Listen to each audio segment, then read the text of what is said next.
नमस्कार दोस्तों। आज हम जानेंगे एक ऐसी अद्भुत और रहस्यमयी कथा जिसमें गणेश जी को मिला उनका हाथी का सिर।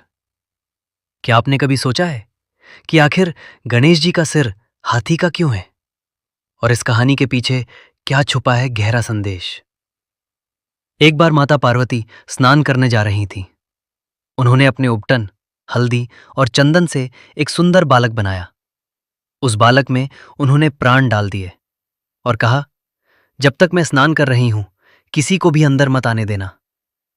वो बालक बहुत आज्ञाकारी था और वही बालक आगे चलकर गणेश जी बने। उसी समय लॉर्ड शिवा वहां पहुंचे और अंदर जाने लगे, लेकिन उस बालक ने उन्हें रोक दिया। माता का आदेश है, आप अंदर नहीं जा सकते। शिवाजी को यह बात पसंद नहीं आई, क्योंकि उन्हें पता ही नहीं था कि यह उनका पुत्र है। शिवाजी ने अपने गणों को आदेश दिया कि उस बालक को हटाओ, लेकिन वो बालक बहुत शक्तिशाली था। उसने सभी गणों को हरा दिया। आखिरकार क्रोधित होकर शिवाजी ने अपना त्रिशूल उठाया और उस बालक का सिर काट दिया। जब माता पार्वती बाहर आईं और अपने पुत्र को इस अवस्था में देखा, तो उनका क्रोध भयंकर रूप ले गया। उन्होंने पूरी सृष्टि को नष्ट करने की चेतावनी दे दी। चारों ओर हाहाकार मच गया। तब शिवाजी को अपनी गलती का एहसास हुआ। उन्होंने तुरंत अपने गणों को आदेश दिया, उत्तर दिशा में जो पहला जीव मिले उसका सिर लेकर आओ। गणों को सबसे पहले एक हाथी मिला। वे उसका सिर लेकर आए। शिवाजी ने उस सिर को उस बालक के शरीर से जोड़ दिया और उसे पुनर्जीवित कर दिया, और तब से वो बालक कहलाए गणेश जी। शिवाजी ने गणेश जी को आशीर्वाद दिया, तुम सबसे पहले पूजे जाओगे, इसलिए हर शुभ कार्य से पहले गणेश जी की पूजा की जाती है। ये कहानी हमें सिखाती है, आज्ञा का पालन करना महत्वपूर्ण है।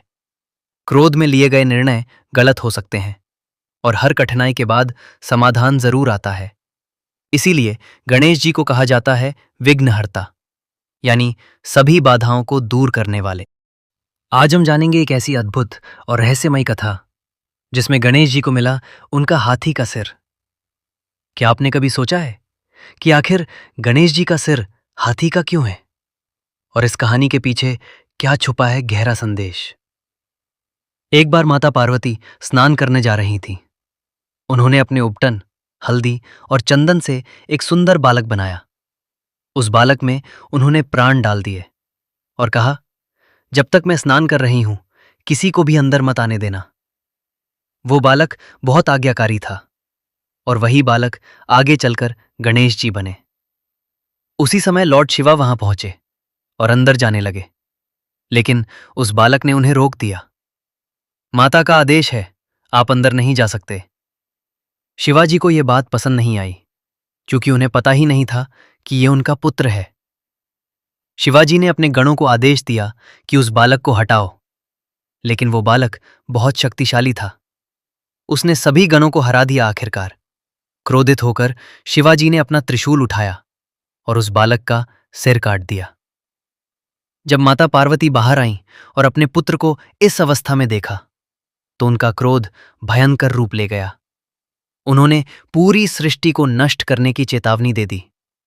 चारों ओर हाहाकार मच गया। तब शिवाजी को अपनी गलती का एहसास हुआ। उन्होंने तुरंत अपने गणों को आदेश दिया, उत्तर दिशा में जो पहला जीव मिले उसका सिर लेकर आओ। गणों को सबसे पहले एक हाथी मिला। वे उसका सिर लेकर आए। शिवाजी ने उस सिर को उस बालक के शरीर से जोड़ दिया और उसे पुनर्जीवित कर दिया, और तब से वो बालक कहलाए गणेश जी। शिवाजी ने गणेश जी को आशीर्वाद दिया, तुम सबसे पहले पूजे जाओगे, इसलिए हर शुभ कार्य से पहले गणेश जी की पूजा की जाती है।